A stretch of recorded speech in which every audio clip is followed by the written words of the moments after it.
ভটবৰজৰা সমষ্টিৰ অন্তৰ্গত আমাৰ এই মটাঠি অঞ্চলত আমি আজি বড এম্বুলেন্স ৰাইজক উপহাৰ কৰিবলৈ আহিছোঁ।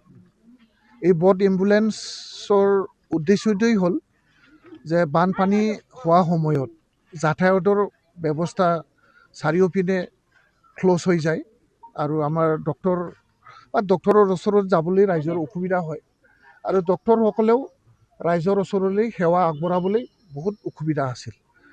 এইটো কাৰণে আমি 4খন বড এম্বুলেন্স তৈয়াৰী কৰিছোঁ আৰু সেইটো আমাৰ NTPC আমাৰ চালাকাটিৰ যিটো পাৱাৰ প্ৰজেক্ট ইয়াৰে CSR প্ৰগ্ৰাম আমি তেখেতসকলৰ লগত আলোচনা কৰি ফাণ্ডিংটো তেখেতসকলক আমি কৰিবলৈ দিছোঁ আৰু আজি সেইটোকে আমি NTPC আৰু গোটেই আমাৰ Kokrajhar district Gossaigaon sub division আমাৰ ভটবৰজৰা সাব ডিভিজন ব্লক আমাৰ হেল্থ ডিপাৰ্টমেণ্টৰ সকলো বিষয়াসকল ইয়াতে উপস্থিত হৈছে।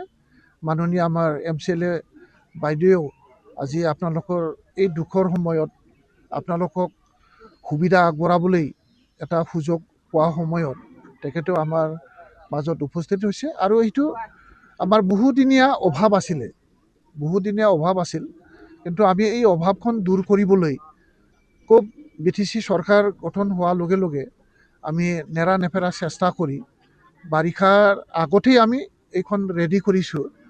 এতিয়া ইমাৰ্জেঞ্চি যিটো ছাৰ্ভিচ বাৰিষা যদি বানপানী অহাৰ লগে লগে এই এম্বুলেন্সখন আমি চলাবলৈ পাৰিম আৰু ইয়াতে আমাৰ ডক্টৰ নাৰ্ছ আৰু আমাৰ ফাৰ্মাচিষ্ট একেলগে তেখেতসকলে আহি গাঁৱত ট্ৰিটমেণ্ট কৰাৰ ব্যৱস্থাটো ল'ব আৰু যিকোনো টেষ্ট তেখেতসকলে ইয়াৰ পৰা কালেকশ্যন কৰি আৰু পুনৰ টেষ্ট ৰিপৰ্টটো চাই পেলাই ট্ৰিটমেণ্ট কৰাৰ এটা ব্যৱস্থাটো আমি কৰিছোঁ। এইটো উপহাৰ পোৱাৰ লগে লগে এই মটাঠি অঞ্চলৰ ৰাইজৰ বহুদিনীয়া অভাৱ মুঠতে নিয়াৰ এবাউট 8,000মান পপুলেশ্যনৰ যিটো হিউমেন ছাৰ্ভিচ এই ছাৰ্ভিচটো কভাৰেজ হ'ব মানে বানপানী বতৰত এইখিনি। তাৰপিছত আমি ইতিমধ্যে আমি সকলো বিষয়া একেলগে আহিছোঁ ইয়াত যাতে কোনো ধৰণৰ গাফালিতি নহয় চিকিৎসাৰ অভাৱত আৰু ৰাইজেও যাতে আমাক সহায় কৰে আমি আপোনালোকক সহায়ে কৰিব পাৰোঁ কিন্তু আপোনালোকেও নিজৰ দুখৰ সময়ত কেনেকৈ চৰকাৰীভাৱে সহায় ল'ব লাগে এইটো আগ্ৰহী হ'ব লাগিব।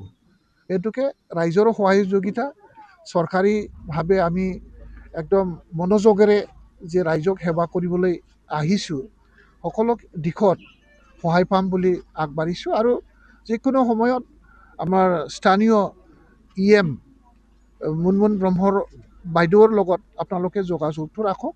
লগে লগে মই গোটেইখিনি খবৰটো আপোনালোকৰ অসুবিধা সুবিধা গোটেইখিনি কথাটো মই বুজিবলৈ পাম আৰু লগে লগে ইয়াৰ বিহিত ব্যৱস্থা ল'বৰ কাৰণে মই আগবাঢ়ি আহিম।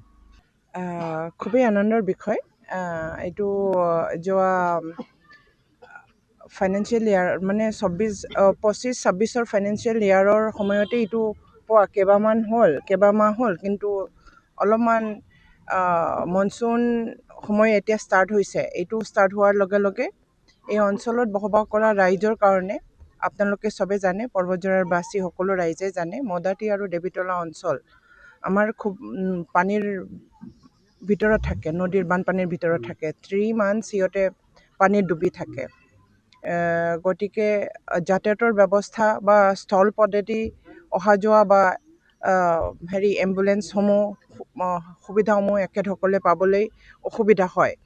এই ক্ষেত্ৰত এই এয়াৰ এম্বুলেন্স স্থল এম্বুলেন্স যিটো পানী এম্বুলেন্স নদীৰ এম্বুলেন্স যিটো দিলে জল এম্বুলেন্স এই এম্বুলেন্স খুবেই উপযোগী হ'ব আৰু আমি খুবেই আনন্দিত আৰু ধন্যবাদ জ্ঞাপন কৰিব লাগিব আমাৰ হেল্থ ডিপাৰ্টমেণ্টৰ আমাৰ EM ডাঙৰীয়াক। এখেতৰ উদ্যোগত আমি পৰ্বতজৰাত গোটেই অসমতে ক'বলৈ গ'লে হয়তো বা মাজুলী সেইটো এৰিয়াত আছে কিন্তু এই নামনি এৰিয়াত আমি